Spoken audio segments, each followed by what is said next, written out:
Did you know that long before European explorers arrived, Africa was home to sprawling cities with stone walls, paved streets, and global trade networks? These weren't small villages. They were bustling urban centers that shaped economies and governed complex societies. So, where are they now? Why are so many of them silent, buried not just by sand and forest, but by politics and a history that was deliberately forgotten? Let's travel across the continent and uncover some of these lost worlds. Our first stop is in southern Africa, at a site that still defies imagination: Great Zimbabwe. Picture a capital city built from massive granite blocks, its walls rising high without a single drop of mortar. This was a masterpiece of engineering, a testament to a society that had mastered its environment. From here, a river of gold flowed out to the world, reaching markets in Arabia, India, and even distant China. But like all great powers, its fortunes changed. Trade routes shifted, resources became scarce, and the people of Great Zimbabwe eventually abandoned their magnificent home. For centuries, the city waited. When European settlers finally stumbled upon it, they were stunned. They looked at the sophisticated stonework and refused to believe that Africans could have built it. Instead, they invented elaborate stories of foreign builders, from ancient Phoenicians to the Queen of Sheba. They stripped the city of its heritage, trying to erase the evidence of an advanced African civilization. The stone wall survived for centuries. The truth, however, did not. Now, let's journey far to the west, into the lush forests of what is now Nigeria. Here, the city of Ile-Ife rose as a spiritual and political heartland for the Yoruba people. The artists of Ile-Ife were masters of their craft. They created breathtaking sculptures in bronze and terracotta, capturing human faces with a realism that was unparalleled. The detail was so refined, so lifelike, that when European archaeologists first discovered them, they once again dismissed them as non-African. They couldn't fit these masterpieces into their narrow view of the continent. Rather than question their own prejudice, they questioned African authorship, suggesting the art must have been influenced by ancient Greece or Egypt. While Ile-Ife's political power eventually faded, its cultural legacy endured, leaving behind art that continues to challenge colonial narratives and inspire awe. From the forest, we move to one of the most extreme environments on Earth, the Sahara Desert. It's hard to imagine, but beneath these endless dunes lie the remains of a powerful civilization known as the Garamantes. They weren't just nomads. They were brilliant engineers who built thriving cities in what is now Libya. Their secret: an incredible network of underground tunnels, called Foghra, that channeled fossil water from deep aquifers to their fields and cities. This allowed them to farm in the desert and create oases of green. The Garamantes controlled the trans-Saharan trade routes, connecting the Roman Empire to the heart of Africa long before the widespread use of camels.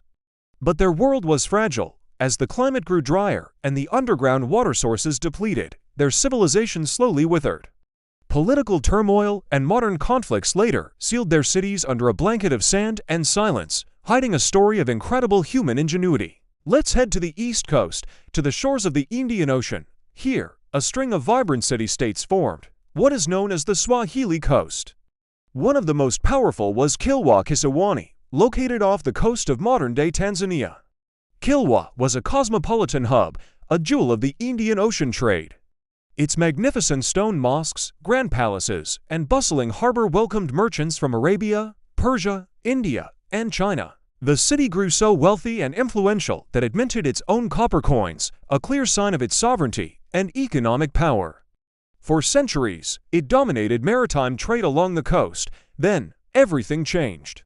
In the early 1500s, Portuguese ships armed with cannons appeared on the horizon.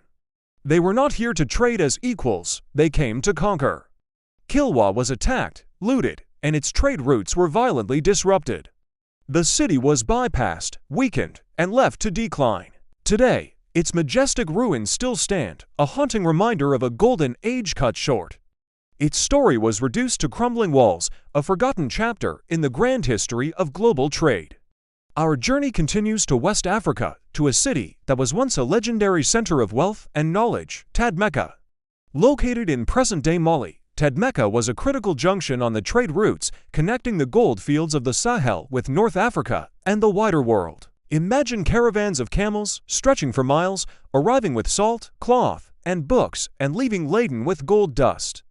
The city was so famous for its wealth that it was known as a kingdom of gold, but it was also a center for scholarship, attracting thinkers from across the Islamic world.